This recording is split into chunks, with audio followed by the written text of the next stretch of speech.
Vasily Vasilievich Kandinsky, en ruso, traducción. Vasily Vasilievich Kandinsky, Moscú, 4 de diciembre juliano/16 de diciembre de 1866 gregoriano, Neuilly-sur-Seine, 13 de diciembre de 1944. Fue un pintor ruso, precursor de la abstracción en pintura, y teórico del arte. Se considera que con él comienza la abstracción lírica y el expresionismo.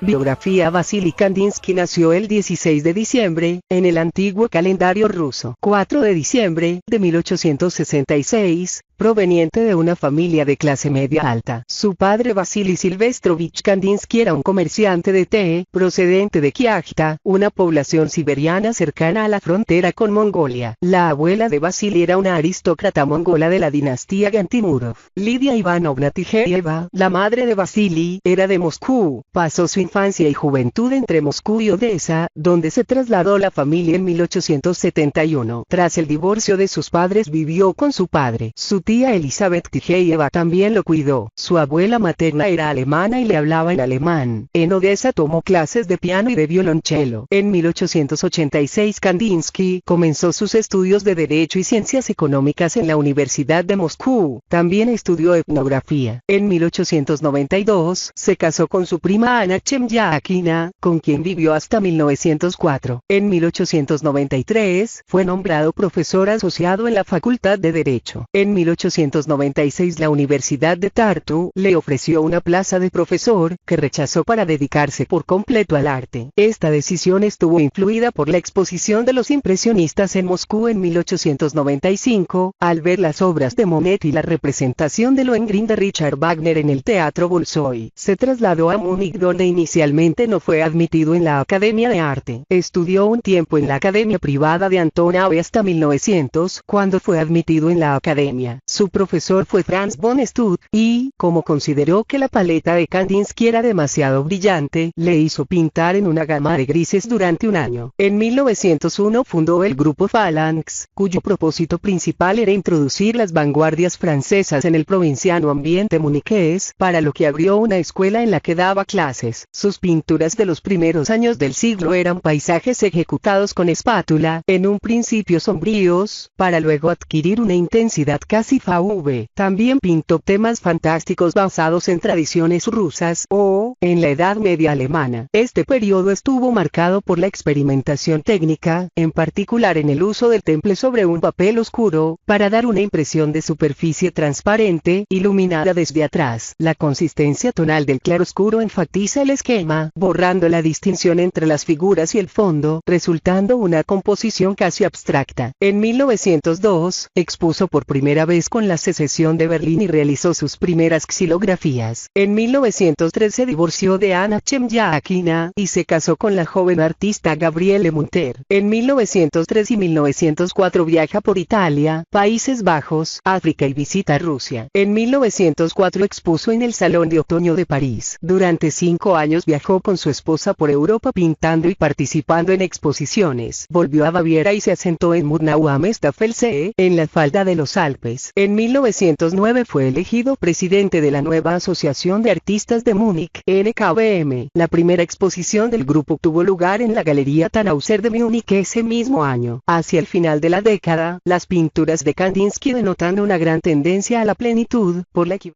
La equivalencia en intensidad de las áreas de color y la superficie reluciente, que destruye toda ilusión de profundidad. Las series de cuadros de jinetes en combate comenzaron en 1909, y en ellas, la línea del horizonte se va erradicando gradualmente, al igual que otras referencias espaciales. En 1913 escribió sus memorias y una colección de poesías. En 1913 una obra suya se presentó en el Armory Show de Nueva York. Al estallar la Primera Guerra Mundial, abandonó Alemania y junto a su esposa Gabriele, se mudaron a Suiza el 3 de agosto de 1914. En noviembre de 1914 Gabriele volvió a Múnich y Kandinsky volvió a Moscú. En el otoño de 1916 conoció a Nina Andreevskaya, que era hija de un general ruso. Se casó con ella en febrero de 1917. A partir de la Revolución de Octubre de 1917, Kandinsky desarrolló un trabajo administrativo para el Comisariado del Pueblo, para la educación. Entre los proyectos de este organismo, estaba la reforma del sistema educativo de las escuelas de arte. En 1920 fue uno de los fundadores en Moscú del INHUC, Instituto para la Cultura Artística. A lo largo de este año surgió el conflicto entre Kandinsky, Malevich y otros pintores idealistas frente a los productivistas, o constructivistas, Vladimir Tatlin y Alexander Rodchenko. Este último grupo encontró un fuerte apoyo en el plan de propaganda monumental ideado por las autoridades políticas de la revolución. La situación de tensión propició la salida de Kandinsky de Rusia. En 1922 se trasladó a Weimar, Alemania, donde impartió clases teóricas para la escuela de la Bauhaus. En 1926 se publicó su libro Punto y línea sobre el plano, contribución al análisis de los elementos pictóricos, una continuación orgánica de su trabajo anterior de lo espiritual en el arte. Hacia 1931 los nacionalsocialistas iniciaron una campaña a gran escala contra la Bauhaus, que llevó a su cierre en 1932. Kandinsky y su esposa emigraron a Francia, y fijaron su residencia en Neuilly-sur-Seine, suburbio de París. 2. Arte abstracto. Moneda rusa de 100 rublos dedicada a Kandinsky. Pertenece a la serie histórica de monedas.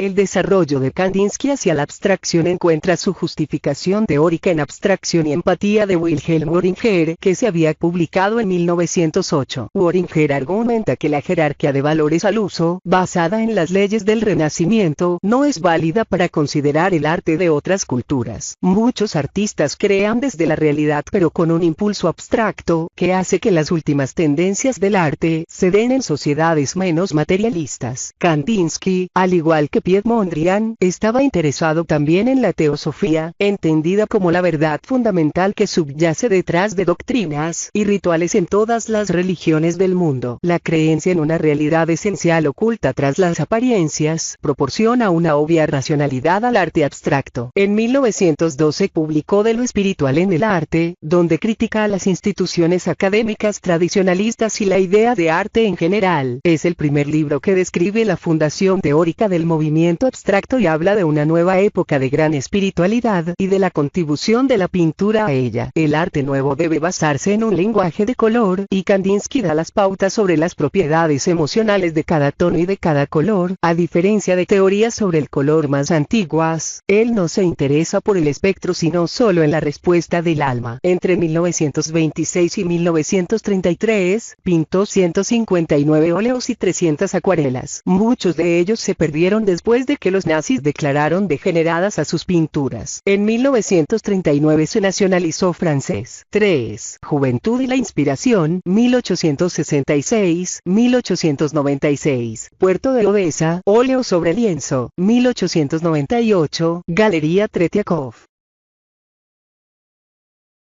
Kandinsky recuerda la fascinación por el color como un niño. Su fascinación por el simbolismo del color y la psicología continuó a medida que crecía. En 1889, formó parte de un grupo de investigación etnográfica que viajó a Vologda, al norte de la región de Moscú. En mirada retrospectiva, relata que las casas e iglesias fueron decoradas con colores tan brillantes que, al entrar en ellos, sentía que se movía en una pintura. Esta experiencia, y su estudio de arte popular, popular de la región, en particular, el uso de colores brillantes sobre un fondo oscuro, se reflejó en gran parte de sus primeros trabajos. Unos años más tarde, primero comparó pintura para componer música de la manera por la cual se convertiría en señalar, escribiendo: el color es la tecla, el ojo es el martillo, el alma es el piano, el artista es la mano que, con una u otra tecla, hace vibrar el espíritu del ser humano. En 1896, a la edad de 30 años, Kandinsky abandonó una prometedora carrera docente en el mundo de la ley y la economía para inscribirse en la Escuela de Arte de Múnich. No se le concedió inmediatamente la admisión, y comenzó a aprender el arte por sí mismo. Ese mismo año, antes de salir de Moscú, vio una exposición de pinturas de Monet. Quedó impactado con el estilo impresionista de la serie de los Haydistacks, por su fuerte sentido de color casi independiente de los objetos mismos. Kandinsky fue influenciado de manera similar durante este periodo por Richard Wagner, que, según él, empujó los límites de la música y la melodía más allá del lirismo estándar. Fue también espiritualmente influenciado por Elena Blavatsky, 1831-1891, la mejor exponente conocida de la teosofía. La teoría teosófica postula que la creación es una progresión geométrica, a partir de un solo punto. El aspecto creativo de la forma que se expresa mediante una serie descendente de círculos, triángulos y cuadrados. Los libros de Kandinsky de lo espiritual en el arte, 1910, y Punto y línea sobre el plano, 1926, se hicieron eco de esta doctrina teosófica. 4. Metamorfosis, Domingo, Rusia antigua, óleo sobre lienzo, 1904. La escuela de arte, por lo general se considera difícil, pero era fácil para Kandinsky. Fue durante este tiempo que comenzó a surgir como un teórico del arte, y como un pintor. El número de sus pinturas existentes aumentó a principios del siglo XX. Queda mucho de los paisajes y pueblos que pintó, con amplios sectores de formas de color reconocible. En su mayor parte, sin embargo, las pinturas de Kandinsky no cuentan con ninguna figura humana. Una excepción es Domingo, Rusia antigua, 1904, en la que Kandinsky recrea una vista muy colorida, y de fantasía, de los campesinos y los nobles frente a los muros de una ciudad. Pareja a caballo, 1907, representa a un hombre a caballo con una mujer, con la ternura y el cuidado que cabalgan junto a un pueblo ruso con paredes luminosas a través de un río. El caballo está en silencio mientras las hojas de los árboles, la ciudad y los reflejos en el río brillan con manchas de color. Este trabajo demuestra la influencia del puntillismo en la forma en que se pierde la profundidad de campo en una superficie plana y luminiscente. La influencia del fauvismo es también evidente en estas primeras obras. Los colores se utilizan para expresar la experiencia de Kandinsky con la materia, no para describir la naturaleza objetiva.